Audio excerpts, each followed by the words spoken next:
Hi everyone, happy Monday. It's Sam, and we are live today because joining us in just a moment is Joe from Nothing Nowhere. He is going to be the co-host of the Songs That Saved My Life show we're doing this Sunday at 6 o'clock, first one of the new year, and we're really excited to have him a part of it. So we're going to talk all about that, everything he's got going on right now, and feel free to show your love in the comments, throw questions up, whatever you like.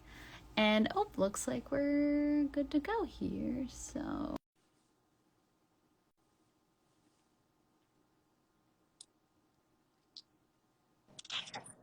hello. Hey, what's going on? Not too much. Thank you so much for joining with me. I'm Sam from 97X in Tampa. Yeah, thank you so much for having me.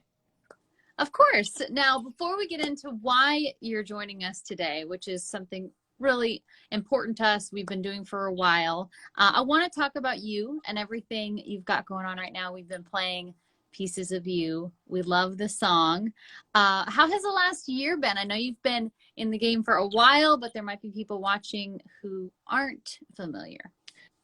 Yeah, no, last year, I think like for everybody has been weird. I guess past 2 years have been weird, but I guess you learn to roll with the punches. Obviously, touring has been sort of on and off. I just, I'm kind of a homebody, so I enjoy being home at my studio and just stacking music. And yeah, it's been, I feel like my career has been steadily growing despite, the challenges that everyone's facing. I feel awful for so many musicians that don't get that touring part out right now because it's impossible.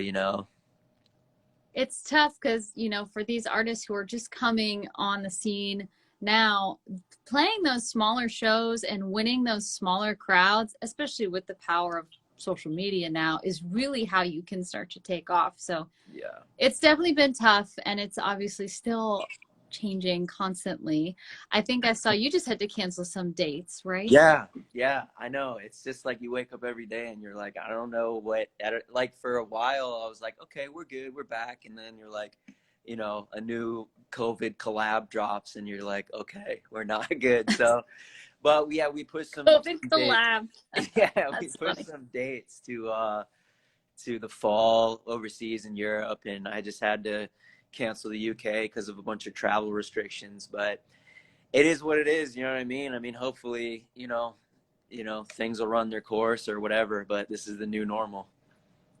It is, that's for sure. And, that kind of brings me to what we're talking about today. So you are the co-host for, we call it our Songs That Save My Life show. And that's because it all started with our passion at 97X is mental health awareness. And we find that music is such a huge part of that. Everyone has that song they turn to when they're feeling down, whether it's a happy song. Sometimes you want to listen to a sad song when you're already sad because that's just therapeutic. So we wanted to make an hour show about those songs that people told us lifted them up. And we do it the third Sunday of every month at 6 o'clock. And we're really excited to have you a part of that. Talk a little bit about why this resonated with you and you wanted to be a part of it. No, for sure. I mean, unsurprisingly, being a musician, when I was younger, music was everything to me, and it still is. And like so many younger kids, I struggled with my fair share of sort of mental health issues, and the onset of that was really early for me. Like I want to say it was second grade, and that's when I started really delving into music. I remember I got Hybrid Theory, Linkin Park, and I started getting into like emo and post-hardcore, and music was sort of a vehicle for me to express myself. And it was the first time I heard, people older than me being really vulnerable and open about their emotions, especially like male figures, like being very vulnerable and open about how they feel. And to me, that was like a game changer. I was like, oh, wow. Like I was keeping a lot of things inside, and I kept my emotions internally, but music was like, hey, like you can not only tell other people like close to you what's going on, but you can like make art about it and tell the world how you're feeling. And that's, you know, it's the best therapy for sure. So I'm stoked. I appreciate it. No problem. And you know, it really is it's the perfect tool for getting a message out there. And like you said, Hybrid Theory and Chester were that influence for you. We're hoping, you know, artists like you will be that for somebody else, because really it's just all about starting the conversation. And if it's a song, if it's a, you know, tuning into that show on Sunday, make somebody think about it, then that's kind of what we hope to do. Yeah. So I would ask, are there any songs in particular, you know, maybe we'll put them in the playlist on Sunday that you always turn to still, like a mainstay throughout your career that kind of picks you up? Yeah, I mean, I'm weird. I listen to I really love 90s emo, which was sort of the first wave emo that came out. There's a lot of very niche bands that I think a lot of people might have skipped over or missed. There's a very small band called Time Spent Driving. And I actually found out about them from playing an Xbox snowboarding game when I was like super young, just anxious in my room, drinking Mountain Dew or whatever the hell I was doing. Yeah, there's a song called The Reason I Stay by Time Spent Driving that I think is a really important song to me, and it introduced me to guitar and everything like that. You know, there's also bands like American Football who are bigger in that scene. You know, a song called Never Meant, which is one of the only covers I've ever done. And then other bands like the Appleseed Cast, Hanging Marionette. These are all sort of the weird, pretentious niche things that my younger self got into and I'm still into. But no, I mean, just, yeah, I'm really stoked to be able to share with people like what, you know, changed my life, what songs did. And it's cool to hear. I'm excited to hear what helped other people as well. Yeah, it's interesting how everyone has a different take on it. Some people want something like loud and screamy. Some people just want happy, fun. It's all different, the kind of things people that lift people up. I love that you mentioned 90s emo, because when I hear your music, I get that vibe a lot. And I think that emo, pop punk, this is kind of switching gears now, but it really is having a moment right now. And I think you're kind of definitely a part of that. Do you feel that genre kind of swinging back? Yeah, it's crazy. I mean, for a long time, I guess when Nothing Nowhere, I mean, I've had projects my entire life, but Nothing Nowhere is the project that really took off for me. And when I first started gaining traction as Nothing Nowhere in 2015, you know, Warped Tour was coming to a close. You know, bands were sort of struggling and it was kind of dark. People were like, what's going on with alternative music? People were concerned. And, you know, fast forward to now, you hear guitars, you know, in the mainstream everywhere, and you hear emo and pop punk. You got emo night happening. You have, you know, just this massive resurgence. And I think it's people like me growing up and being like, it's almost like it's becoming vintage again, where it's like, you know, when you were younger and your dad shows you like Zeppelin or something, I guess we're turning into the older people that are going to tell you like, oh, My Chemical Romance. And they'll be like, whatever, dad, like, this is lame. But, you know, like, Yeah. Hey, it's if rap. I have a kid and I hear him listening to the Black Parade, I'm going to be doing cartwheels. Yeah. I'll be so Yeah, happy. for sure. For sure.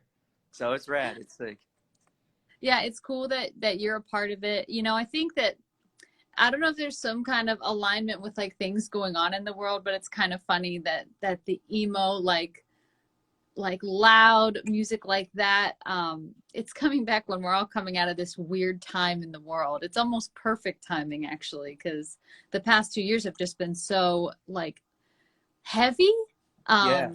So for emo to come back, and there's really nothing like a show like that, like live shows like Warped Tour. It's Yeah. just a one of a kind experience. And I have not been to a Nothing Nowhere show, but I'm sure yours are very similar. Yeah, you got to come through. Yeah, it's rowdy, but it's a good time. Well, we'll be here for it if you're ever in Tampa, and we'll get to Sure. know you a lot more this Sunday, which we're really excited about. Are there any, you know, we get a lot of comments when we do these shows about people wondering, like, is there something you do when you're just in a funk, like to pick yourself up, whether it is listening to music or writing music? What are some of the tools you use to pull yourself out of that? Yeah, I'd say there's two things that have been really paramount with my sort of journey with my own mental health. And I feel like those two things are meditation, mindfulness meditation, and just being in nature. I'm like, that's like became my brand or whatever you want to call it, is I'm the nature guy. You know, I live in Vermont, and I love it. you know, but you know, that's just who I am. It's who I've always been. And I think, like, you know, sitting in silence and being around the trees and getting away from sort of the societal scream of like a city or whatever really helps me. And I think, you know, just people, when they think of meditation, they think of someone, you know, cross-legged, lotus pose, sitting in contemplation, but it doesn't have to be that intense. You know what I mean? It's just about putting your phone on silent for 10 minutes, 5 minutes a morning, and just sitting there and focusing on your breath and just monitoring your thoughts as they come in. And that, you know, really saved me. And it's something that I think everyone should try for sure. Definitely, especially in the world of smartphones just being glued to our hands, which they can be an amazing tool for connecting with people and teaching people and learning and doing things like this, but they can also be really toxic in a time where, for people going through mental health struggles, the world is already heavy enough, but then to have the pressure of social media and comparing yourself to other people, it makes it all tougher. So being able to set the phone down is huge. Yeah, no, and I'm guilty of that too. Like, I'm so addicted to my phone. I'll be on TikTok for like an hour and just like what, and then I'll look at my phone and be like, I've been on my phone for an hour and I was gonna do all these things. But yeah, it's just like I said, like just giving yourself that moment in the morning or just once a day, and it'll really cleanse your palate, I guess, you know. Definitely. Well, I don't want to take up too much more of your time. Thank you so much for doing with us on Sunday. For anyone watching, again, at 6 o'clock. It's a commercial-free hour. All the songs are submitted by you on our site, which is 97xonline.com. We'll have your music in there. And just thank you so much for doing it. No, thank you so much. I appreciate it. And I'm really looking forward to it. And hopefully we'll get you in person here in Tampa soon. Very soon. I'll be there. Sounds good. Thank you so much, Joe. All right. Thank you. Thanks, guys. See ya. Bye. All right, guys. Thanks so much for watching. That was Joe from Nothing Nowhere. His song right now, Pieces of You, you can hear on 97X Inside, 97X Up Next. Just one more time, the show is Songs That Saved My Life, and head over to 97xonline.com if you want to put your song in there, learn more about what we're doing. It's the third Sunday of every month, and we always have a different artist co-host, and it was great to get to know Joe today and all of you guys. I love all the hearts, all the love. You're the best. Bye. What up, what up, what up? What up, Dan? Yup, it is the guy who made Fortnite.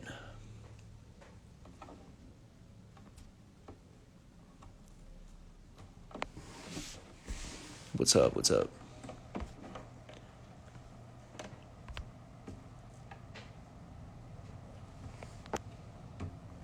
Hyped on your show in Poland in February. Now it's postponed until December. Have to wait another year. Yeah, I'm very, very bummed. Super bummed. How's the weather today? I'm in Missouri. I think it's like 40 something. You ever coming to Canada again? Never in my life. I'm just kidding. All right. We got the homie joining. 106, X106.5. What's up? What's up, man?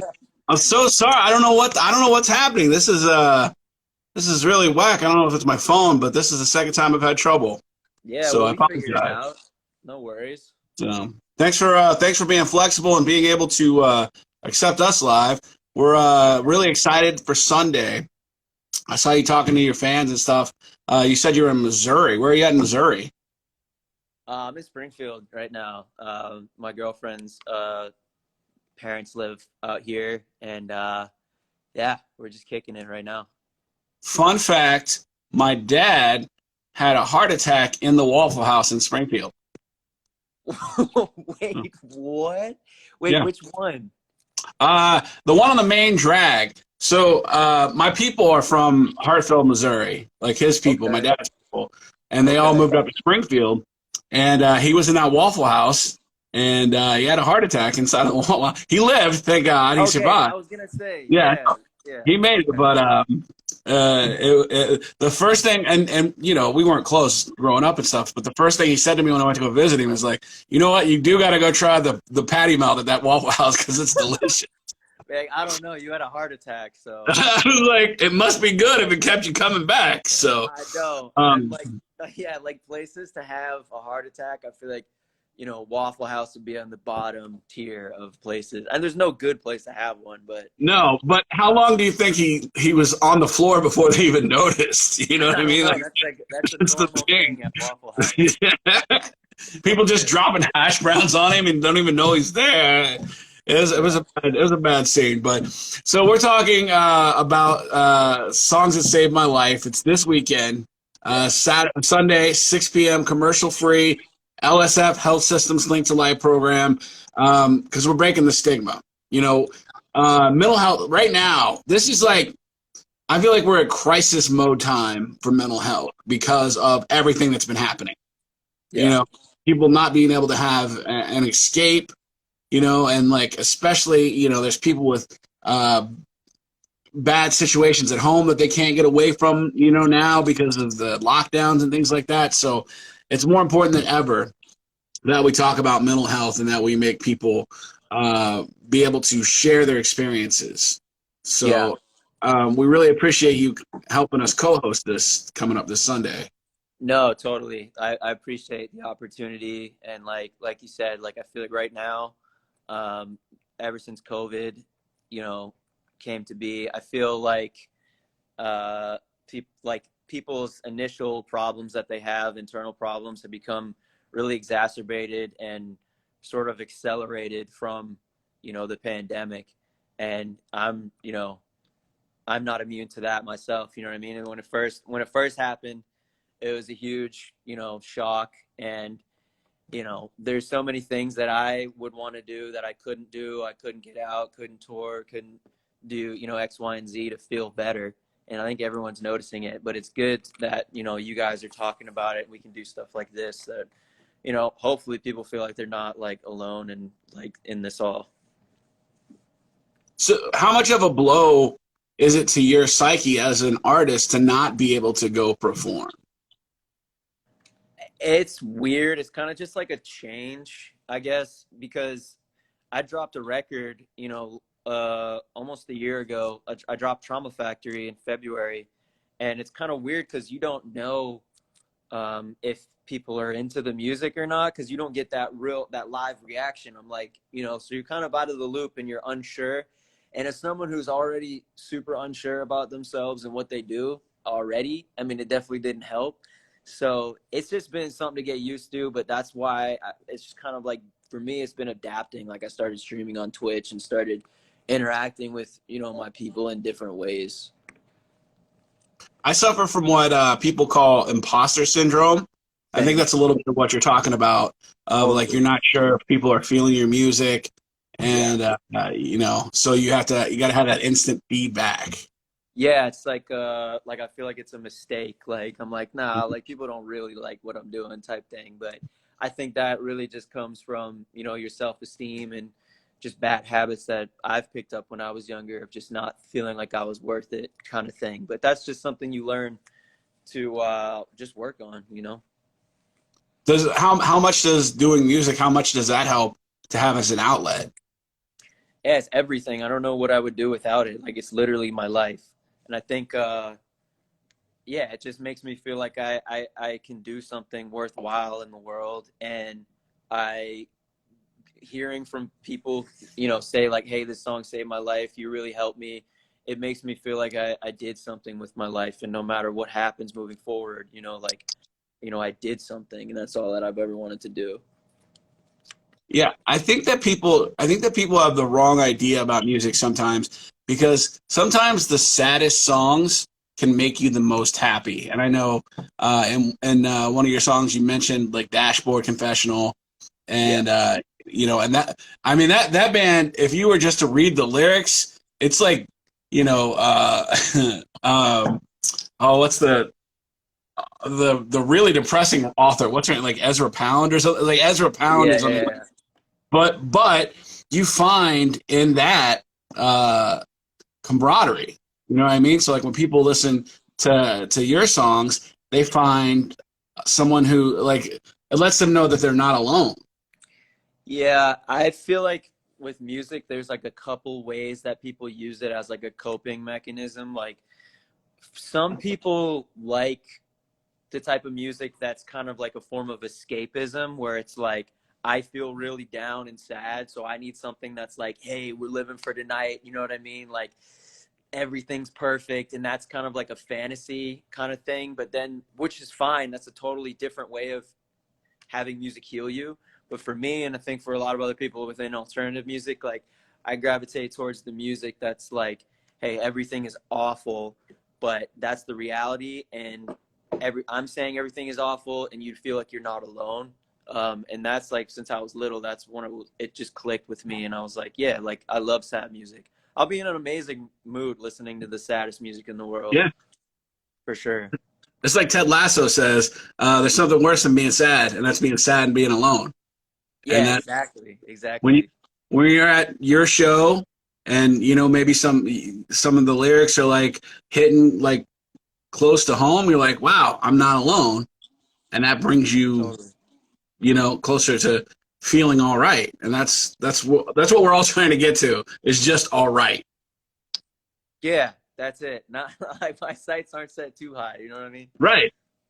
So, So what's next for you, man? Where are you? So are you on tour? I see a lot of people from all over the world asking for you. So are you going to be able to get out to the world, or are you stuck with this COVID stuff? Yeah, the new COVIDs just keep dropping. So unfortunately, we just had to cancel our UK run we were doing with Neck Deep because of travel restrictions and everything. And then at the same, we took our Europe dates, we moved those to November. But you know, I mean, that's life right now, and I can't do anything about it, which is such a bummer. But I am doing a headliner in the fall, starts in April. And I haven't headlined in years, so I'm really looking forward to that. But in the meantime, I'm working on a new album, and I'm working on a lot of stuff, so I'm busy. That's awesome. Well, it seems like there's a new COVID variants drop like No Limit records. There's like one every week. I mean, it's unbelievable. Yeah, so it's crazy. Yeah. And then you can always come down here to Florida, because you know we don't give a shit. You know what I'm saying? Like we stopped wearing our masks like 2 months after they told us to wear them. So I know. Yeah, I was just down in Dallas, and I played a festival down there, and I got Omicron, but I'm better now. But yeah, it's just a crazy world right now, and hopefully people can just like take a minute and take care of themselves, and hopefully we make it out all right. You know, it's been stressful. Well, don't forget, guys, let some of that stress out this Sunday with us. It's called Songs That Saved My Life, curated by the listeners, myself, Sam, and Megan on the show, and then our good friend here, Nothing Nowhere, coming at you live by a Waffle House near you in Springfield, Missouri. Thank you so much for joining us, man. I appreciate you, and I appreciate your music and you putting out in the world and helping people, and I look forward to working with you on Sunday. No, likewise. Thank you so much, and I'm really looking forward to it. All right, man. Thanks. Talk to you later. All right, peace, gang. Peace.